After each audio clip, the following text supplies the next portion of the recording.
안녕하세요. 오늘도 사연살롱을 찾아주셔서 감사합니다. 30대 기혼 여성입니다. 저는 얼마 전에 내 인생에서 가장 특별한 생일을 보냈어요. 제가 그렇게 염원하던 평생 소원을 그날 이루었거든요.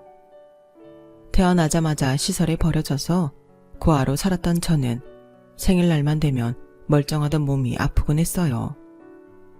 제 생일은 탄생을 기념하는 날이 아닌 제가 버려진 날이었기 때문이죠. 제 부모님이 베이비박스 안에 저를 버릴 때 제 이름은 물론 생년월일조차 남기지 않은 탓에 제 생일은 시설에 맡겨진 날로 정해졌거든요. 1년 중 가장 행복해야 할 날이 저에게는 가장 불행한 날이 된 거죠. 처음부터 부모 사랑을 받아본 적이 없어서 그런가 살면서 부모가 그리웠던 적은 없었어요. 가끔 내 부모는 어떤 사람이었을까 하는 궁금증이 발동하기는 했지만요. 다만 제 진짜 생일은 궁금했어요. 요즘은 심심풀이로 인터넷 사주도 보고 결혼을 앞둔 사람끼리 궁합도 보기 마련인데 진짜 생일을 모르는 저는 그조차 할 수 없었어요. 꼭 이것 때문만은 아니지만 살면서 부모님 원망을 많이 했어요. 단지 부모가 없다는 이유로 철도 들기 전부터 세상의 차가운 시선을 받아야 했고 남들한테는 너무도 당연하고 쉬운 일들이 저에게는 세상 무엇보다 어려운 일이 되기도 했으니까요. 학창시절 제가 제일 부러웠던 게 뭔지 아세요? 어린이날 부모님과 놀이동산 가는 거요. 비 오는 날 엄마가 학교로 우산 가지고 오는 거요. 아니요. 그보다는 부모님이랑 싸우고 집을 나온 친구들이었어요. 가출 자체가 부러웠다기보다는 그들에겐 뛰쳐나올 집과 가정이 있다는 게 부러웠기 때문이죠. 제게는 처음부터 그런 건 없었으니까요. 나를 지켜줄 부모가 없다는 건 돌아갈 집이 없는 것과 같았어요. 저는 해질 무렵 종종 걸음치며 집으로 향하는 사람들 속에서 오늘은 어디서 자야 하나 한 걱정을 하는 노숙자나 다름이 없었죠. 사춘기가 지나던 시점부터 시설에서 퇴소한 뒤 어디서 어떻게 살아야 하나 고민을 했던 저였기에 늘 정서적으로 불안했던 것 같아요. 그랬던 저를 지긋지긋한 불안감에서 해방시켜준 사람이 있었어요. 바로 제 남편이었죠. 남편과 저는 중학교 동창이었어요. 하지만 한 교실에서 1년이나 보냈음에도 말 한마디 나눠본 적이 없을 정도로 대면대면한 사이였죠. 그랬던 남편과 다시 만나게 된 건 21살 즈음이었어요. 당시 저는 시설에서 퇴소한 지 1년 남짓된 시점이라서 아직은 홀로 서기가 버거웠던 때였어요. 장학금으로 받은 돈으로 월세방을 구하는데 다 써버려서 수중에 돈 한 푼 없었던 저는 아르바이트를 하며 생활비를 벌고 있었어요. 친구들은 대부분 대학에 진학해 한창 소개팅을 나가선 때였지만 그때는 저는 생존이 먼저였기에 그런 친구들을 부러워할 새도 없었어요. 그저 다음 달 생활비를 버는데 급급했거든요. 편의점 알바에 고깃집 알바, 전단지 알바까지 닥치는 대로 일을 했지만 일이 익숙지 않은 탓에 얼마 못 가 잘리기 일쑤였어요. 그러다 보니 매달 수입이 들쭉날쭉했죠. 당시 제 소원은 어떤 일이든 상관없으니까 매달 고정 수입이 보장되는 정규직이 되는 거였어요. 그리고 그 기회는 우연찮게 찾아왔어요. 저는 그날도 편의점에서 알바를 하고 있었는데 낯익은 얼굴의 손님이 가게 문을 열고 들어오더라고요. 정확한 이름은 기억이 안 났지만 분명 얼굴은 익숙했기에 물건을 고르고 있는 손님을 곁눈질로 살폈어요. 계산대 위에 1+1 커피를 2개 올린 손님은 10,000원짜리 한 장을 내밀었어요. 그리고는 잔돈과 커피 하나만 챙겨 들고 가더라고요. 저 손님, 커피 하나 더 가져가셔야죠. 막 가게를 나서려는 손님을 불러 세우자 그는 기다렸다는 듯 씩 웃으며 그러는 거예요. 예승아, 그건 너 마시라고 일부러 두고 온 거야. 네? 아니 제 이름을 어떻게 아세요? 당연히 알지. 너 땡땡 중학교 나온 송예승이잖아. 나 기억 안 나? 선우야, 신선우. 우리 2학년 때 같은 반이었는데 설마 잊은 거야? 그 말을 듣고 나니 교복 차림의 선우 모습이 떠올랐어요. 우리 학교 유도부였던 선우는 수업 시간엔 늘 뒷자리에서 잠만 자던 애였어요. 말수도 적고 친한 애들 아니고서는 먼저 말을 거는 일이 없는 내성적인 애였죠. 운동부 치고는 좀 의외의 성격을 가진 애였어요. 선우는 그때보다 키가 자라고 살이 빠져서 슬림해졌지만 얼굴엔 예전 그 모습이 많이 남아있더라고요. 나 이 근처 회사에서 군복무 중이야. 산업체 병역특례로 들어갔거든. 이 앞을 지나가다가 널 보긴 했는데 처음엔 긴가민가 했어. 오늘도 확인해보려고 들어온 건데 계산대 앞에서 보니까 너인 게 확실하더라. 선우는 종달새처럼 조잘조잘 얘기를 이어갔어요. 과묵하던 앤 줄 알았는데 이렇게 말이 많은 줄은 그때 처음 알았어요. 그런데 이게 다 저한테 관심이 있어서 그랬던 거더라고요. 그날의 인연을 시작으로 선우는 자주 제가 일하는 편의점에 찾아왔는데 시시콜콜한 일상 얘기부터 왜 운동을 그만두게 되었는지까지 자신의 인생 전반에 대해 저에게 얘기해 주었어요. 그리고 그런 만남이 이어진 지 3개월쯤 뒤 제게 사귀자는 말을 하더라고요. 제 상황에 연애는 사치라고 생각했던 저는 거절을 했어요. 그런데도 선우는 포기하지 않고 거의 매일 저를 찾아왔죠. 그러다 하루는 제가 혹할 만한 제안을 해왔어요. 우리 회사에 직원을 뽑는데 너도 응시해보면 좋을 것 같아서 서류를 가져왔어. 편의점이나 고깃집에서 아르바이트 하는 것보다 월급도 높고 일도 그리 어렵지 않을 거야. 비록 잡무에 불과한 일이긴 해도 정규직이니까 생활에 안정도 될 거고. 선우야, 고맙긴 한데 나한테 왜 이렇게까지 잘해주니? 솔직히 부담스러워. 우리가 사귀는 사이도 아닌데. 내가 그랬잖아. 연애보다는 먹고 사는 게 먼저라고. 그래서 먹고 사는 거 해결되면 나 좀 봐줄까 해서 이러는 거야. 부담되면 나 좀 진지하게 봐줘. 그럼 되잖아. 그래도 싫다면 그땐 군말 없이 내가 포기할게. 선우는 운동을 하던 녀석이라 그런지 끈기 하나는 최고더라고요. 선우 덕분에 입사 원서를 낸 저는 운이 좋게도 합격을 했고 선우와 같은 회사에서 일하게 되었어요. 하는 일이라곤 영수증 모으는 것과 문서 복사나 심부름 등이 고작이었지만 그래도 언제 잘릴지 모른다는 불안감에서는 해방될 수 있었어요. 덕분에 내 미래에 대해 계획도 세우게 되었고 월급을 쪼개 적금도 들 수 있었죠. 그리고 또 하나 연애도 하게 되었어요. 바로 선우랑요. 선우랑 연애를 하는 동안 선우는 병역 기간이 끝났지만 회사에 남기로 했어요. 사측에서도 그러길 원했고 선우 역시 그러길 바랐거든요. 같은 회사에 다니면서 연애를 이어간 우리는 자연스레 결혼까지 이어지게 되었어요. 물론 그 과정은 쉽지 않았죠. 부모가 일찍 돌아가신 것도 아니고 부모 손에 버려져서 시설에서 자란 고아를 양팔 벌려 받아줄 시부모는 거의 없으니까요. 특히 저희 시아버지처럼 근본을 중요하게 생각하는 분한테 저는 며느리감으로 최악이었어요. 나 원참, 그러니까 나한테 근본도 모르는 애를 며느리로 받아들이라는 거냐? 하고 많은 여자 중에 왜 하필 저런 애야? 내가 널 남들보다 못 가르치기랬냐? 못 먹이기랬냐? 남들 하는 거 다 해줬는데 네가 뭐가 모자라서 저런 애랑 결혼을 해? 이봐요 아가씨, 그쪽 사정은 딱하지만 그렇다고 내 새끼 인생에 흠집 내면서까지 그쪽을 받아들일 수는 없어요. 그러니까 우리 애랑 인연은 여기까지다 생각하고 다른 사람 찾아가세요. 아버님, 그러지 마시고 저 좀 예쁘게 봐주세요. 제가 정말 열심히 노력할게요. 집안에 눕 끼치지 않도록 말 한마디 행동거지 하나까지 아버님 가르침에 따라 배워나가겠습니다. 그러니 헤어지란 말씀만은 걷어주세요. 아니, 내가 그쪽 부모도 아닌데 뭘 가르칩니까? 그런 거는 그쪽 부모님 찾아서 가르쳐달라고 하세요. 난 더 할 말 없으니까 가봐요. 더 길게 얘기해봤자 서로 감정만 상하니까 이쯤에서 물러나라고요. 아버지, 정말 왜 이러세요? 아버지 아들이 뭐가 그렇게 잘났다고 예승이한테 이러시냐고요. 따지고 보면 저도 그렇게 환영받을 만한 신랑감 아니에요.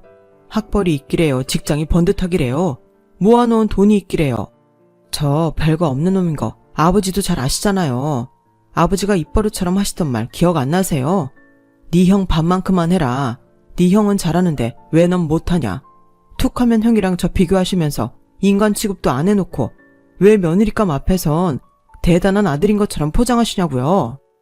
뭐가 어쩌고 저째?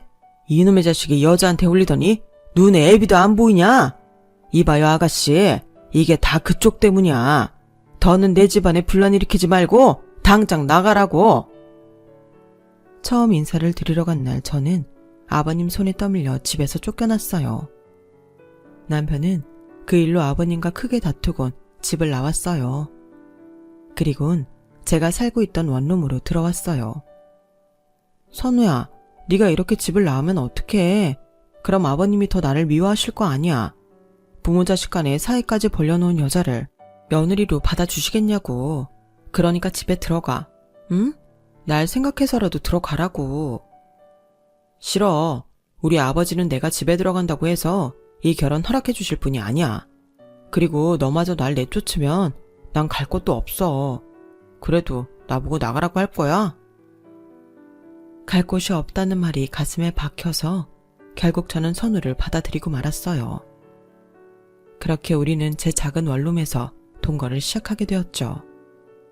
아버님 반대만 아니라면 우리 둘 사이에는 아무런 문제가 없었어요. 오히려 함께 지내니까 너무 좋더라고요. 늘 혼자였던 원룸이 선우의 채취와 온기로 가득 차서 더는 춥지도 아프지도 않았거든요. 함께 시장을 보고 휴일에 딱 붙어 앉아 TV를 보는 것도 소소한 행복 중 하나였어요. 그렇게 2년이 지나갈 무렵 아버님이 회사로 찾아오셨더라고요. 선우 형이 결혼을 한다며 결혼식에 참석하라고 하셨어요. 선우가 싫다고 하자 의외의 말을 덧붙이셨죠. 걔도 데리고 와라. 네 형이랑 형수한테 인사는 시켜야지. 2년이나 한 집에 살았으면 니들도 하루빨리 날 잡아. 식을 올려야 할 거 아냐. 언제까지 남사스럽게 그러고 살 거야? 아버지, 그럼 저희 결혼 허락해 주시는 거예요? 별 수 있냐? 니들 멋대로 살림까지 차린 마당에 내가 반대해봐야 뭔 소용이 있겠어? 대신 결혼하거든 집에 들어와 살아라. 내 조건은 그거 하나다. 요즘 같은 시절에 시집살이를 하라고 하면 누가 좋아하겠어요. 하지만 저는 그게 싫지 않더라고요. 지금까지 늘 외톨이로 살아온 처지라서 가족들로 북적이는 집안 분위기가 너무 부러웠거든요. 그래서 흔쾌히 수락을 했어요. 오히려 걱정을 하는 건 선우였죠. 정말 우리 아버지 집에 들어가 살 거야? 네가 몰라서 그러는데 우리 아버지 함께 지내기 불편한 분이야. 너도 형 결혼식에 와봐서 봤겠지만 우리 아버지한테 자식은 형 하나뿐이나 마찬가지거든. 나한테 그러시는 것처럼 아버지는 툭하면 형수랑 널 비교하실 거야. 네가 아무리 잘해드려도 너한테 관심도 안 주실 거라고. 따로 살면 몰라도 매일 그걸 보고도 참고 살아야 하는데 그런데도 괜찮겠어? 비교든 차별이든 상관없어. 가족끼리 부대끼고 살아본 적 없는 나한테는 그것도 부러운 것 중 하나였으니까. 너무 걱정 마. 내가 잘할게. 그때는 모든 게 다 좋게만 보였어요. 나한테도 드디어 가족이 생겼다는 사실에 당장 눈앞에서 벌어지지 않은 상황에 대해서 다 참고 넘길 수 있을 것만 같았거든요. 하지만 막상 남편 말 따나 그런 일을 당해보니 속도 많이 상하고 야속하기도 하더군요. 형님은 친정도 잘 살고 좋은 대학을 나와 이름 있는 회사에 다니던 사람이었어요. 결혼 후 회사는 그만뒀지만 대기업에 다니는 아주버님 월급이 꽤 높아서 돈 걱정 없이 생활할 수 있었죠. 가끔 아버님 생신이나 명절에 집에 올 때 보면 차림도 그렇고 늘 좋은 향기가 풍겼어요. 아, 이거 바디 오일 향일 거야. 난 따로 향수는 안 쓰거든. 왜? 향기 마음에 들어? 동서도 하나 사줄까? 아니에요. 그냥 형님한테는 늘 좋은 향이 나서 여쭤본 것 뿐이에요. 근데 동서는 왜 그렇게 자기를 안 가꿔? 피부도 그렇고 머릿결도 그렇고 완전 푸석푸석 하잖아. 동서 이러면 도련님이 딴 데 눈 돌릴지도 몰라. 우리 도련님 여자들한테 인기 많을 타입이잖아. 얼굴 잘생겼지, 체격 좋지. 게다가 과묵하기까지. 남한테 뺏기고 나서 후회 말고 있을 때 잘 챙기라고. 형님은 자기가 쓰는 바디 오일이며 헤어 오일, 그 밖에 고가의 화장품까지 세트로 맞춰서 퀵으로 보내주셨어요. 그 금액이 자그마치 제 한 달 월급 가까이 되었죠. 여보, 형님이 이렇게나 보내주셨는데 난 뭘로 보답하지? 어지간한 거 사드렸다간 마음에 안 차 하실 텐데 걱정이네.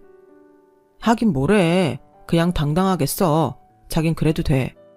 어머, 어떻게 그러냐. 사람이 받은 게 있으면 주는 것도 있어야지. 근데 가만 보면 자기는 자기 형수한테 너무 냉담한 것 같아. 형님이랑 무슨 일 있었어? 일은 무슨 일, 그런 거 없어. 말은 그렇게 했지만 분명 뭔가 있는 것 같았어요. 하지만 본인이 없다고 잡아떼기만 하니 제가 알 길이 없었죠. 지나고 보니 아마도 그때 이미 남편은 집안 돌아가는 사정을 눈치채고 있었던 것 같아요. 제 남편이 중학교에 들어가던 무렵 어머님과 이혼을 한 아버님은 남자 혼자 몸으로 두 아들을 키우셨어요. 유명한 프랜차이즈 식당을 하고 계신 데다 주식으로도 돈을 꽤 벌고 계셔서 금전적으로 여유가 있으셨죠. 그 덕에 남편과 아주버님은 비록 엄마와는 생이별을 했지만 유복하게 자랄 수 있었어요. 그런데 제가 시집을 올 때만 해도 건재하던 아버님 재력이 하루가 다르게 쪼그라들기 시작했어요. 서울과 지방에 가지고 있던 상가와 땅도 몇 년 사이 많이 처분을 하셨고 은행 융자까지 받으신 것 같더라고요. 형님, 요즘 아버님 일이 잘 안 되시나 봐요. 용인 땅이랑 남양주 상가까지 정리하시더니 얼마 전엔 은행에 융자 신청을 하신 모양이더라고요. 혹시 형님은 뭐 알고 계신 거 있어요? 동서, 걱정하지 마. 아버님이 주식에 목돈을 넣어두셔서 당장 현금이 없어 그런 거니까. 주식 팔면 한 번에 해결돼. 형님은 별일 아닌 다른 듯 말했지만 그래도 왠지 걱정이 지워지지 않았어요. 제가 아무리 주식에는 문외한이라지만 상식적으로 생각해도 그렇잖아요. 돈이 필요하면 주식을 팔아서 만들지 뭐하러 은행에 비싼 이자까지 주면서 돈을 빌렸어요. 그래서 남편한테 슬쩍 물었더니 그러는 거예요. 형수가 그래? 주식에 돈이 묶여서 그랬다고? 참, 웃기고 있네. 누구 때문에 아버지가 은행 돈까지 빌리게 됐는데. 형이고 형수고 정말 대책 없는 인간들이야. 도대체 무슨 일이 있는 건데 나한테도 말 좀 해줘. 당신이 알아서 좋을 일이 아니니까 그러지. 자기는 뱃속의 아기를 생각해서라도 좋은 것만 듣고 좋은 것만 생각하라고. 나머지 일은 내가 다 알아서 처리할 테니까. 그리고 그리 큰일도 아니니까 형수 말대로 걱정 안 해도 돼. 저를 생각해주는 남편 마음은 고맙지만 한편으로는 서운했어요. 저도 이 집안 며느리인데 저희 집에서 저만 모르는 일이 벌어지고 있으니까요. 남편이 제게 숨겼던 그 비밀은 몇 년이 저 지난 뒤에야 제 귀에 전해지게 되었어요. 뭐 일찍 알게 되었다고 해도 제가 어쩔 수 있는 일이 아니었지만요. 당시 저는 형님보다 먼저 임신한 탓에 은근히 형님 눈치를 보고 있었어요. 형님이 말은 안 했지만 아이 때문에 맏며느리로서 받는 스트레스가 이만저만이 아니었을 거예요. 그래서 제가 오히려 더 형님 눈치를 살피게 된 거죠. 평소 형님과 저를 끔찍하게도 차별을 하던 아버님이 제가 임신했다는 소식을 들으시고는 많이 달라지신 것도 큰 몫을 차지했고요. 며느리 사랑은 시아버지라는 말이 무색할 정도로 제게는 늘 냉담하시던 아버님이었지만 제 임신 사실을 들으시고는 완전히 달라지셨어요. 집에 오실 때마다 제가 좋아하는 과일이며 군것질거리를 한가득씩 사오셨거든요. 뿐만 아니라 어떻게 하셨는지 튼살 크림이며 철분제 같은 것들도 사다 주셨어요. 작은 애야, 배가 나오기 시작한 것 같은데 임산부 마사지 같은 거라도 받아야 하지 않겠니? 넌 회사 일까지 하는 애라서 몸에 무리가 많이 갈 거 아니냐. 내가 그런 쪽으로는 아는 데가 없으니까 큰애한테 부탁해두마. 아버님, 그러지 마세요. 형님한테 그런 것까지 부탁하는 건 좀 그래요. 제가 먼저 임신을 한 것도 형님한테 미안하거든요. 형님이 말은 안 하시지만 얼마나 속상하시겠어요. 그러니까 그냥 아버님 마음만 받을게요. 제 말에 아버님은 물끄러미 저를 바라보셨어요. 그리고는 이번 주말에 나랑 어디 좀 가자꾸나. 선우한테는 아무 말하지 말고. 그주 주말 아버님과 외출을 하게 된 저는 난생 처음으로 백화점에서 쇼핑을 하게 되었어요. 도대체 어떤 사람들이 백화점에서 비싼 물건들을 탁탁 사서 쓰나 했는데 제가 그 경험을 다 해보게 된 거죠. 아버님은 명품 브랜드에 들러 꽤 큰 다이아몬드가 박힌 반지를 사주셨어요. 아버님, 저 이거 필요 없어요. 저한테 너무 가분해요. 자말 말고 사줄 때 받아라.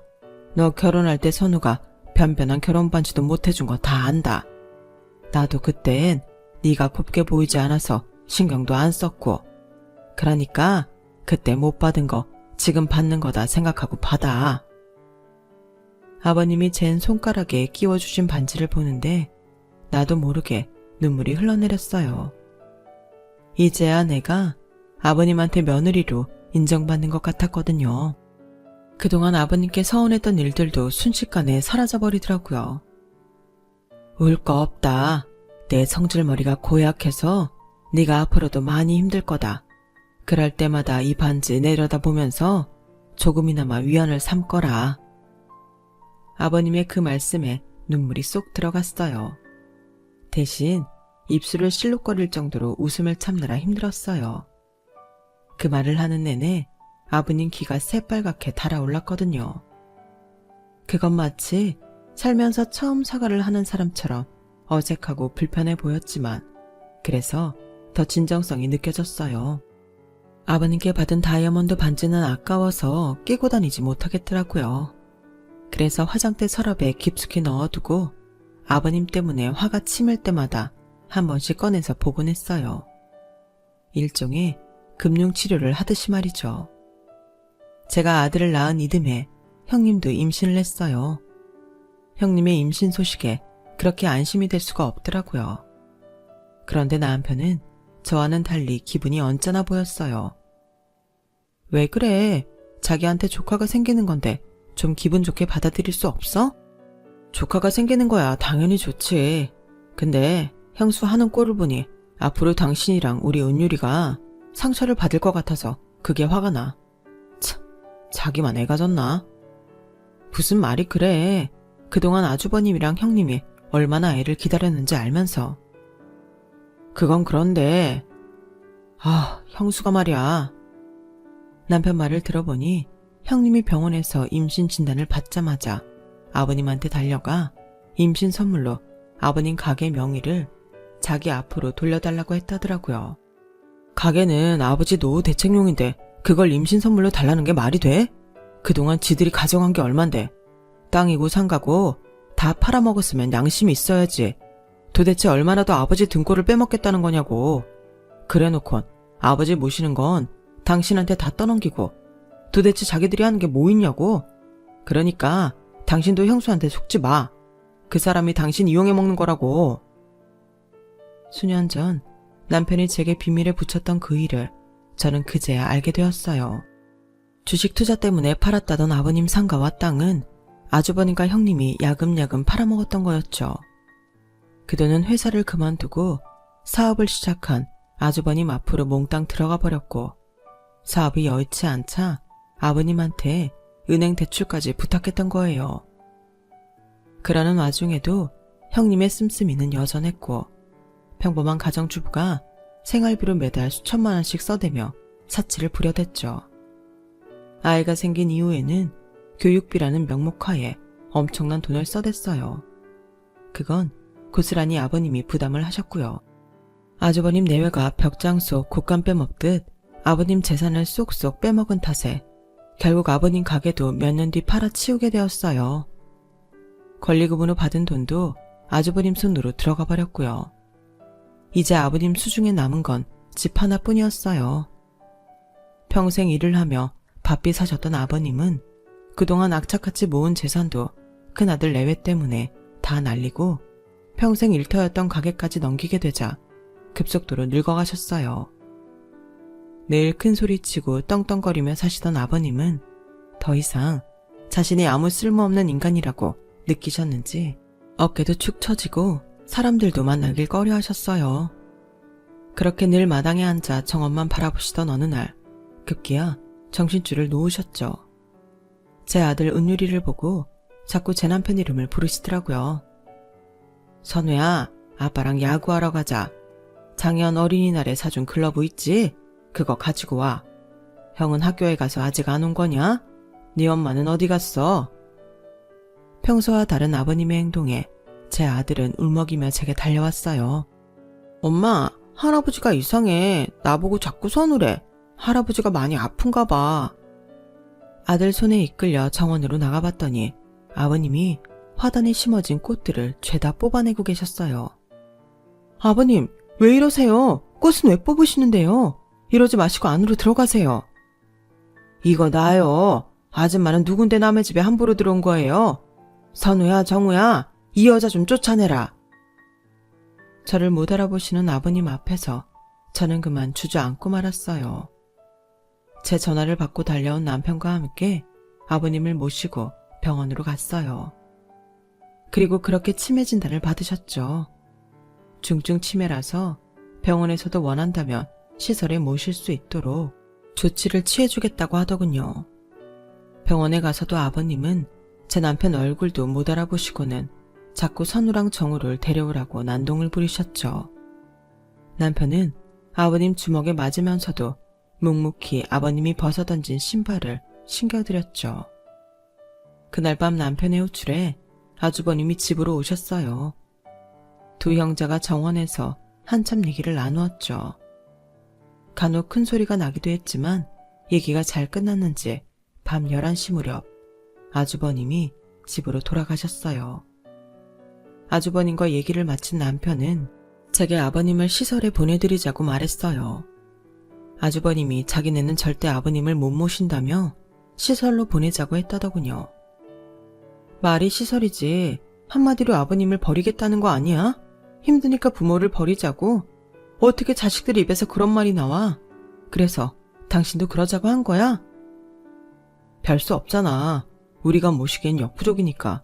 무엇보다 그렇게 되면 당신이 힘들어져. 날 위해서라고? 어이가 없네. 여보, 가족들한테 버려지는 게 어떤 건지 날 보고도 몰라? 그게 얼마나 가슴에 깊은 상처가 되는지 날 보고도 모르겠냐고. 알아. 하지만 안 그러면 당신이 너무 힘들어져. 나 회사 가고 나면 당신 혼자 우리 아버지를 보살펴야 한다고. 내 아버지도 소중하지만 나한테 너도 소중해. 그런 거라면 방법을 생각하면 되잖아. 정부에서 지원하는 홈케어 프로그램도 있고 정 안 되면 파트라도 간병인을 부르면 돼. 자기야, 아무리 우리가 힘들어도 아버님 이렇게 포기하면 안 돼.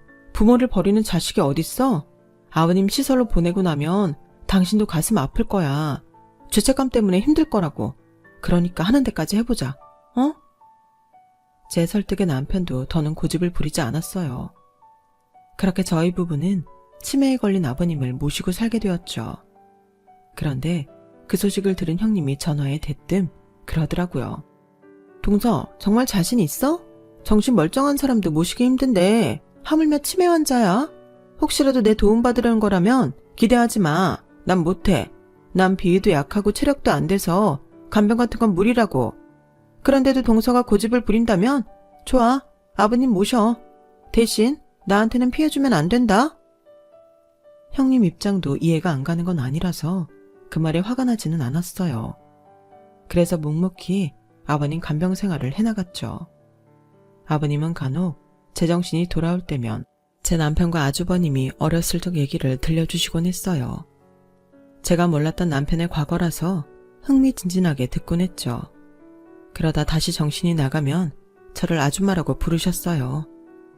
제 뒤를 졸졸 따라다니시면서 저를 도와 잡초도 뽑고 정원 청소도 하고 이런저런 집안일도 도와주셨죠. 아이처럼 변해버린 아버님이 가끔은 귀엽기도 했어요. 하지만 늘 이렇게 멀쩡한 것만은 아니었어요. 잠깐 한눈판 사이에 집을 나가시기도 하고 집안을 엉망진창을 만들기도 하셨거든요. 그런 생활이 몇 년 지나자 저도 조금씩 지쳐가기 시작했어요. 그러던 어느 날이었죠. 아주버님과 형님이 집으로 찾아오셨더라고요. 재수씨, 그동안 많이 힘들었죠? 그러게, 진작에 아버지를 시설에 보냈으면 좋았잖아요. 이도 참, 오늘 그 말하러 온 거 아니잖아요. 동서, 아버님 모시느라 많이 피곤하지? 그래서 우리가 돈 써주려고 여행 상품권을 사왔어. 남해에 있는 고급 풀빌라인데 거기 가서 한 2, 3일 푹 쉬다 오라고. 그건 아버님 모시느라 스트레스도 많이 쌓였을 거 아니야. 이참에 풀고 와. 그동안은 나랑 이희가 아버님 모시고 있을게. 생각지도 못한 형님의 선물에 하마터면 눈물이 날 뻔했어요. 남편도 많이 놀랐는지 눈만 꿈뻑거리더라고요. 형님, 정말 이거 받아도 돼요? 제가 고집 부려서 아버님 모시게 된 건데 제가 이걸 받아도 되는지 모르겠어요. 무슨 소리야. 동서는 이거 받을 자격 충분해. 그러니까 딴 생각 말고 가서 푹 쉬다 와. 뜻밖의 선물에 저도 남편도 어안이 벙벙했지만 오랜만에 여행에 많이 들뜬 것도 사실이에요. 그렇게 그 주 주말 저희 부부는 아들을 데리고 남해로 떠났어요. 떠나기 전 형님한테 아버님 약 챙겨드리는 시간이랑 주의사항 등을 꼼꼼히 일러드렸죠.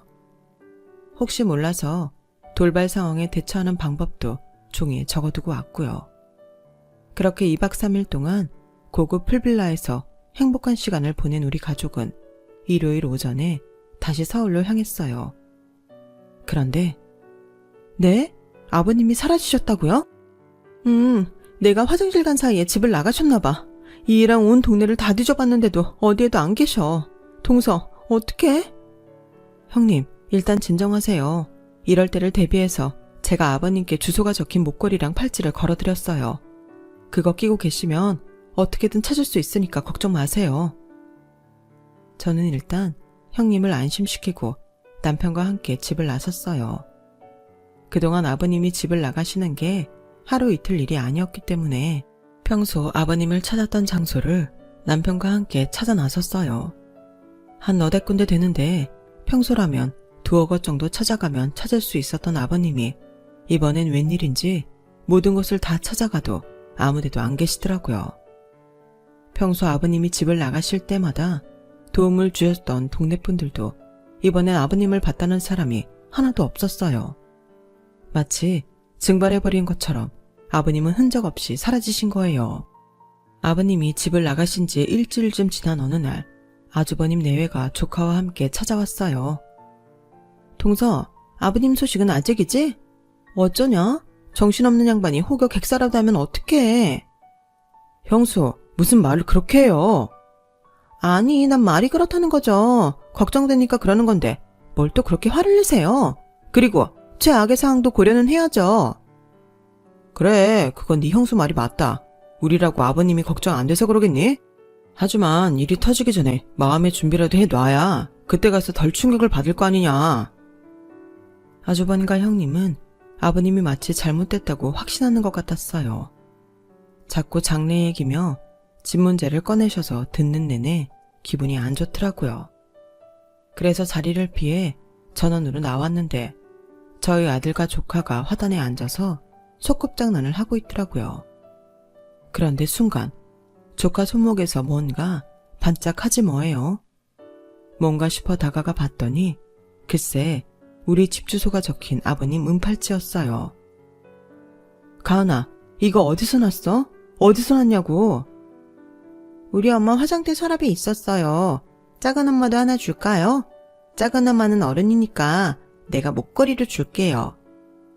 그러면서 조카는 조그마한 제 가방에서 팔찌와 똑같은 모양의 목걸이를 꺼내 제게 내밀었어요. 그건 바로 아버님 목걸이였어요. 제가 혹시 몰라서 주문 제작했던 것으로 우리 집 주소가 적힌 펜던트가 달린 목걸이였죠.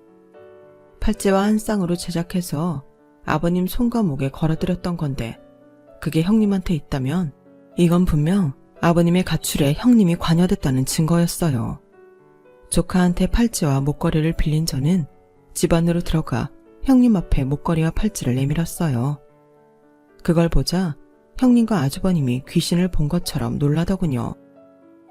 그게 왜 동서한테 있어? 그건 내가 물을 말인데요. 아버님이 하고 계셔야 할 목걸이랑 팔찌가 왜 형님 화장대에 숨겨져 있었는지 직접 말해보시죠. 여보, 자기는 당장 경찰 좀 불러. 아무래도 우리 아버님이 이 사람들한테 어떻게 된 것 같아. 어서. 그러자 아주버님은 제 남편을 막아서며 무릎을 꿇었어요. 내가 잠깐 어떻게 됐었나 봐. 요즘 회사 사정이 안 좋아서 자꾸 빚독촉을 받다 보니까 나도 모르게 그런 짓을 저질렀어. 아버지 어디 계신지 내가 말해줄게. 아버지 명의로 된 이 집만 처분하면 아버지 찾아오려고 그랬어. 정말이야. 그래요. 우리가 오죽 힘들면 이랬겠어요. 도련님은 회사에서 따박따박 월급 받는 직장인이니 모르겠지만 오너인 이 사람은 매달 월급날마다 얼마나 피가 마르는 줄 알아요? 이 집 팔아서 일단 급한 불부터 끄면 아버님 모셔오려고 했어요. 그래 선우야. 그래도 내가 네 형인데 경찰을 부르는 건 좀 그렇지 않겠니? 그 말에 남편은 소리를 빽 질렀어요. 뭐 이 새끼야? 형? 네가 무슨 형이야. 네가 어떻게 사람 새끼냐고. 아무리 돈이 필요해도 그렇지 아버지를 갖다 버려? 애초에 능력도 안 되는 게 사업은 왜 시작해서 아버지 노후 자금은 다 말아먹곤 이제 집까지 팔아 쓰겠다고? 진짜 넌 어디까지 날 실망시킬 거냐? 그리고 이 집을 팔 거였으면 나한테 말해야지. 왜 아버지를 갖다 버려? 이 집이 아버지랑 무슨 상관이라고? 그러자 영문을 모르겠다는 듯 아주버님 내외는 제 남편을 쳐다봤어요. 왜? 몰랐어? 아버지가 이 집 명의 내 앞으로 해주신 거 몰랐냐고. 가만두면 니네 부부가 아버지 전 재산 다 거덜낼 거라고 와이프랑 나 공동 명의로 해주신 지 오래야. 근데 이거마저 해먹겠다고 기어이 지 부모까지 버려? 넌 그냥 나가 되져라. 너 같은 괴물이 살아서 뭐 하겠냐? 형, 지랄하고 자빠졌네. 누가 너랑 형제래. 넌 새끼야. 이참에 교도소에 들어가서 참교육 제대로 받아야 돼. 쓰레기 같은 니들 부부는 법의 심판 제대로 받아야 한다고. 결국 남편은 아주버님 내외를 경찰에 신고했어요. 그리고 조사 과정에서 아버님이 계신 곳을 알게 되었죠. 아주버님은 아버님 연고가 없는 충청도 어느 마을에 버렸더라고요. 시설도 아닌 길바닥에 버렸다는 사실에 저와 남편은 경악했어요. 다행히 이른 아침 밭일을 나섰던 마을 주민이 발견해 아버님은 시설로 보내졌고 남편과 제가 가서 아버님을 집으로 모셔왔어요. 다행이라고 하면 다행일까요? 정신이 돌아오지 않은 상태에서 장남 손에 버려졌던 아버님은 당신 아들의 폐륜을 기억하지 못하셨어요.